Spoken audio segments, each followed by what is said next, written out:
We're going to turn to the other side of the table now, where Solange Mougin is back with us for the press review. Hello, Solange. Hi, Alice. And Solange, today you are starting us off with that stark warning from the UN over the growing humanitarian crisis in Afghanistan. Yeah, 1 million Afghan children could die of starvation in what is a most perilous hour in Afghanistan. That was the stark warning issued by the United Nations after a high-level conference in Geneva yesterday. Now, the Swiss paper Le Temps, it tells us that food is running out.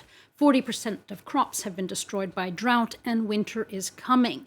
This warning plea for international aid actually has borne some fruit, though. This is the upside, as more than $1 billion in emergency aid has been pledged. This despite criticism that the money could be going to the Taliban, to which Le Temps, it argues that it's not like billions of dollars and euros were always well distributed in the past 20 years, and that now there is a real need. Now, with this deepening humanitarian crisis and the takeover of the Taliban, the Washington Post is looking at fears expressed by European leaders over a coming influx of Afghan refugees. And their vow, the European leaders vow that there won't be a repeat of the 2015 Syrian crisis. Well, the Post argues that such fears, they were then and are now, quote, a political fabrication.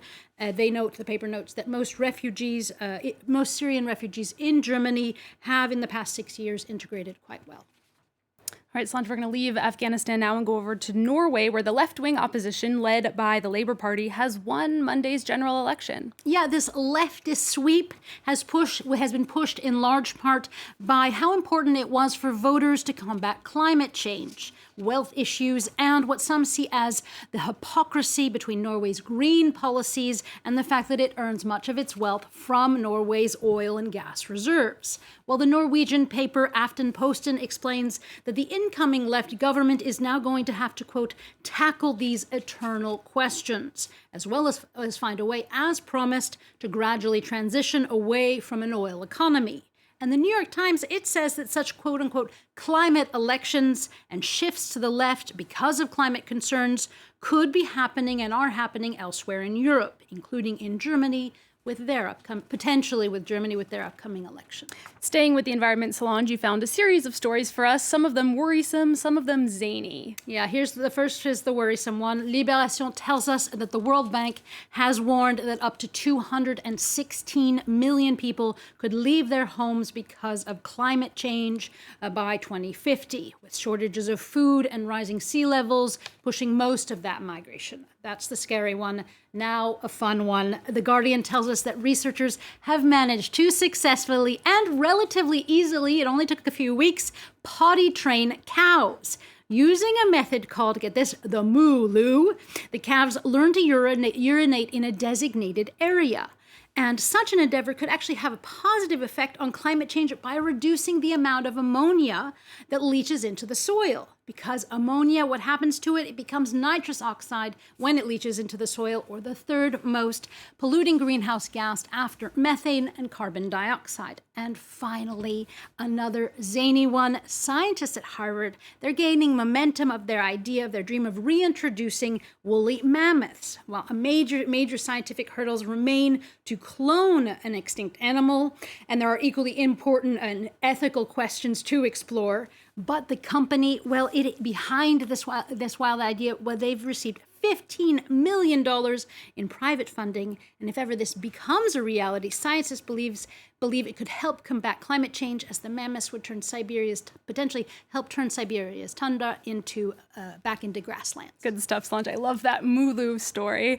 Finally, from you, the Met Gala was held in New York last night, making its big comeback. This year's theme was American independence. What are the papers saying about it? Well, naturally, Vogue magazine and their site is all aglow about the gala, as their editor-in-chief, Anna Wintour, is also the chairwoman of the charity event. The fashion magazine today is highlighting an area-designed dress worn by gymnast Simone Biles. It is a 3-in-1 dress. It's covered in crystals, and it weighs, get this, 88 pounds, or just under 40 kilos. To which Biles, luckily she's a strong girl, said, "It's definitely heavy, but I feel beautiful, strong, and empowered."